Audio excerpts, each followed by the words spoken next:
20 फूट खोल आहे. 20 फूट जास्त खोल आहे.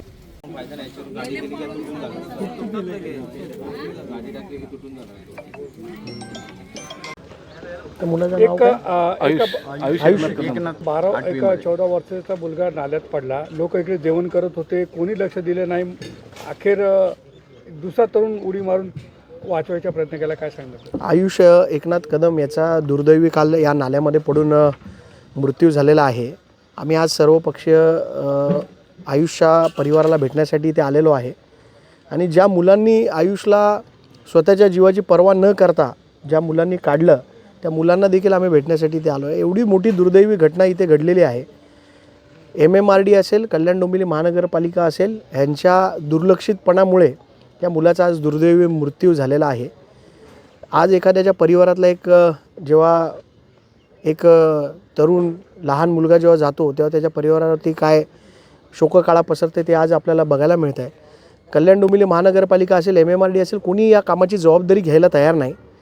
आपण बघत असाल तर माझ्या मागे रिंग रूटचं काम सुरू आहे आणि त्या रिंग रूटच्या कामामध्येच या इथून RMCच्या मोठ्या प्रमाणात गाड्या गेल्यामुळे हे झाकण तुटलं होतं अशी लोकांचं म्हणणं आहे आणि त्याचमुळे या मुलाचा दुर्दैवी मृत्यू झाला आहे. आमची प्रशासनाला मागणी आहे की या मुलाच्या परिवाराला 25 लाखाची मदत, आर्थिक मदत ही शासनाकडून मिळावी. महापालिका असेल, MMRD असेल, कोणीही द्यावी, पण त्या परिवाराला आज मदतीची गरज आहे. गरीब परिवार आहे, त्यांना मदत मिळावी अशी आमची सर्व पक्षांची मागणी आहे.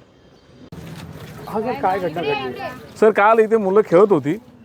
एक चेंबरला झाकण नसल्यामुळे एक मुलगा खेळता खेळता खाली पडला आणि तो पाऊस होता, भरतीचं पाणी होतं आतमध्ये आणि त्याचा जीव गमावला. त्याचं मयत झालं काल. हे सगळे चुकीचं आहे. महापालिका अंगावर घेत नाही. महापालिका MMRDच्या अंगावर ढकलते, MMRD ड्रेनेज डिपार्टमेंटला ढकलते. ह्या पद्धतीचा कुठलाही ताळमेळ नाही प्रशासनाचा ह्या संपूर्ण प्रक्रियेमध्ये. त्याच्यामुळे ही दुर्घटना झाकण नसल्याने हा प्रकार नागल्यावर झाकण नसल्यामुळेच प्रकार घडलेला आहे. छोटीशीच गोष्ट आहे पण ती एखाद्या जीवावर बेतलेली आहे. ती काय मागणी करणार तुम्ही? न प्रशासनाने त्यांचा सहानुभूतीपूर्वक विचार करणं गरजेचं आहे. त्यांच्या कुटुंबाचं, जे कदम कुटुंबियांच्या दुःखामध्ये पूर्ण डुबून गेलेत ते, तर त्यांचा प्रशासनाने सहानुभूतीपूर्वक विचार करणं खूप गरजेचं आहे.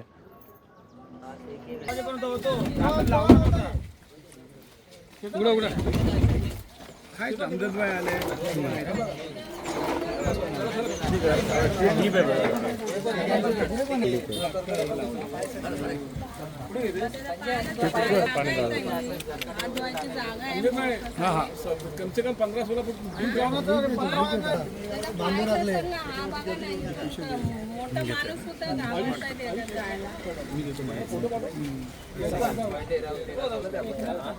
आणि हे आता ह्या लोकांनी टाकलं ढाकण. पाठवू का भाव फोटो?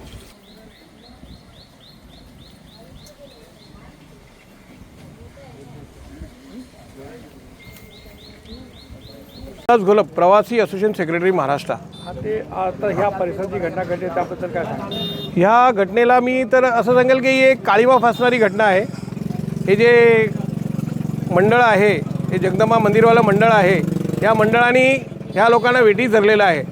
हे मंडळ अक्षरशः लोकांना एकदम ग्रांटेड घेतात.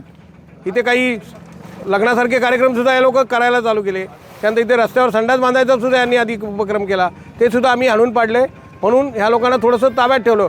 पण ह्या परिस्थितीला 100% कारणीभूत हे जे मंदिरवाले मंडळ आहे, उदय शेट्टी आणि दिवाकर शेट्टी, ही जी लोकं आहेत, ह्या लोकांनी अक्षरशः इथे प्रशासनाकडनं वरून दबाव आणून ही कामं सगळी करून लोकांचे हाल करण्याचा प्रयत्न केला आहे. या लोकांचा हा जे कार्यक्रम आहे आणि इथे जे हॉल व्हील बांधून या लोकांना सगळं जागा कब्जा करायचा जो प्रयत्न चालला आहे, तो तुमच्यासारख्या पत्रकारांनी इथे वाचा फोडावी ही माझी एक लोकांना सगळ्यांना हे करून तुम्हाला समोरून विनंती आहे.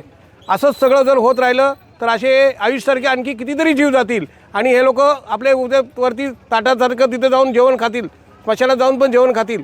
अशी नालायक लोक आहेत. यांना खरोखर तोंडाला काळं पासून धिंड काढली पाहिजे अशी लोक आहेत.